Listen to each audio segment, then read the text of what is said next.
ఉండే తప్పకుండా భవిష్యత్తులో ఈరోజు సిలబస్ ఎప్పుడో తయారు చేసుకుంటే కొన్ని సంవత్సరాల కొద్దీ అదే సిలబస్ ఉండడం వల్ల ప్రస్తుత మారిన కాలమాన పరిస్థితుల్లో ఆ సిలబస్ అనేది కూడా కొంత ఇర్రిలవెంట్ అవుతుంది.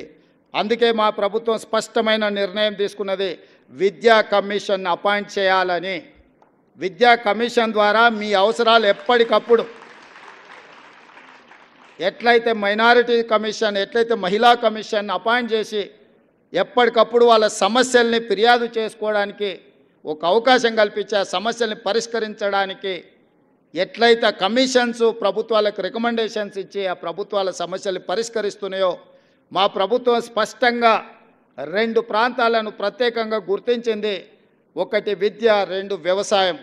తొందరలోనే విద్యా కమిషన్ అపాయింట్ చేయడం ద్వారా నిరంతరం మీ సమస్యల్ని పర్యవేక్షిస్తూ మీ సమస్యల పరిష్కారం కోసం పాటుపడడానికి ఒక నిరంతరం పనిచేసే వ్యవస్థను ఏర్పాటు చేయాలని మా ప్రభుత్వం నిర్ణయం తీసుకున్నది. అదేవిధంగా వ్యవసాయ కమిషన్ను కూడా మేము ఏర్పాటు చేయబోతున్నాం. తద్వారా విత్తనాలు కానీ, నకిలీ విత్తనాలు కానీ, ఎరువులు కానీ, సంస్థలు కానీ, ప్రభుత్వాలు కానీ రైతులకు నష్టం జరిగినప్పుడు, రైతులకు అన్యాయం చేసినప్పుడు వాళ్ళ తరఫున ఆదేశాలు ఇవ్వడానికి, వాళ్ళ తరఫున ప్రభుత్వాలకు నివేదికలు చేర్చడానికి కమిషన్స్ అవసరం. ఈ విద్యా కమిషన్ని, అదేవిధంగా వ్యవసాయ కమిషన్ని ప్రాధాన్యతతో తీసుకొని మా ప్రభుత్వం వీటిని ఎస్టాబ్లిష్ చేస్తుంది. తద్వారా నిరంతరం ప్రభుత్వ పాఠశాలల్ని పర్యవేక్షించే ఒక వ్యవస్థను ఏర్పాటు చేసి ప్రభుత్వ పాఠశాలల్ని పునర్నిర్మించడం ద్వారా ఈ తెలంగాణ సమాజాన్ని మళ్ళీ పునరంకితం చేస్తూ పునర్నిర్మించాలన్న ఆలోచన మా ప్రభుత్వానికి ఉన్నది. మా ప్రభుత్వానికి భేషజాలు లేవు. ఎవరైనా అనుభవజ్ఞులు ఏదైనా మా ప్రభుత్వం దృష్టికి తీసుకొస్తే తప్పకుండా వాటిని ఆచరించడానికి, అమలు చేయడానికి మా ప్రభుత్వం ఎప్పుడూ సిద్ధంగా ఉంటుంది. అన్నీ మాకు తెలుసన్న ఆలోచన మా ప్రభుత్వానికి లేదు. ఎవరైనా ఇందులో ప్రత్యేకంగా స్టడీ చేసిన రిపోర్ట్స్ కానీ, నివేదికలు కానీ, సజెషన్స్ కానీ మా ప్రభుత్వానికి ఏమి ఇవ్వాలనుకున్నా ఎల్లవేళలా మా అధికారులు అందుబాటులో ఉంటారు.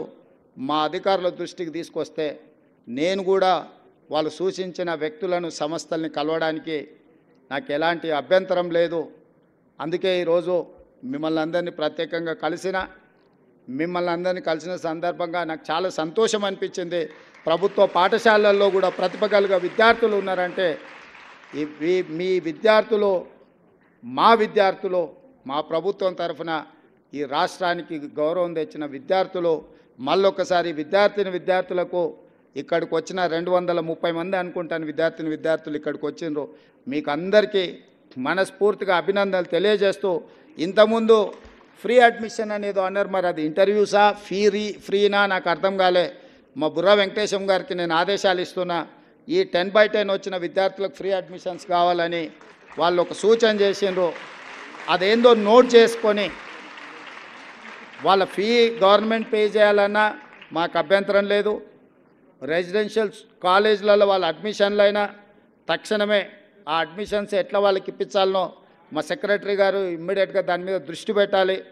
భవిష్యత్తులో కూడా ఈరోజు 10/10 సాధించిన విద్యార్థులకు నా సూచన, మళ్ళీ ఇంటర్మీడియట్లో కూడా స్టేట్ ర్యాంక్స్ తీసుకొని రావాలి. చాలామంది 10th క్లాస్లో బాగా వస్తారు, బాగా చదువుకున్నామని ఇంటర్లో జాయిన్ కాగానే కొంత విద్య పట్ల నిర్లక్ష్యం వహిస్తారు. ఈ 10th క్లాస్లో వచ్చిన గవర్నమెంట్ స్టూడెంట్స్ అందరూ ఇంటర్మీడియట్లో కూడా 12th క్లాస్లో కూడా మీరు మంచిగా రాణించాలి. మీరు భవిష్యత్తులో డాక్టర్లు, లాయర్లు, ఇంజనీర్లు, ఐఏఎస్లు, ఐపీఎస్లు కావాలని మేము ఆకాంక్షిస్తూ మీ అందరికీ ఈ ప్రభుత్వం అండగా నిలబడుతుంది. సమస్యల్ని పరిష్కరిస్తాం. ఉన్న సమస్యలు, నిరంతరంగా ఉండే సమస్యలు వీలైనంత మేరకు మీ సమస్యలను పరిష్కరించి మీకు మా ప్రభుత్వం ఉన్నది, ప్రజాప్రభుత్వం ఉన్నది, ఈ రాష్ట్రంలో ప్రజాపాలన జరుగుతున్నదనే నమ్మకం, విశ్వాసం కల్పించే విధంగా మా ప్రభుత్వం ముందుకు వెళ్తుందని తెలియజేస్తూ మీ అందరి దగ్గర సెలవు తీసుకుంటున్నాను. జై హింద్. సూర్యులుగా తెలంగాణ రాష్ట్ర ముఖ్యమంత్రులు రేవంత్ రెడ్డి గారిని సందేశించవలసిందిగా సాదరంగా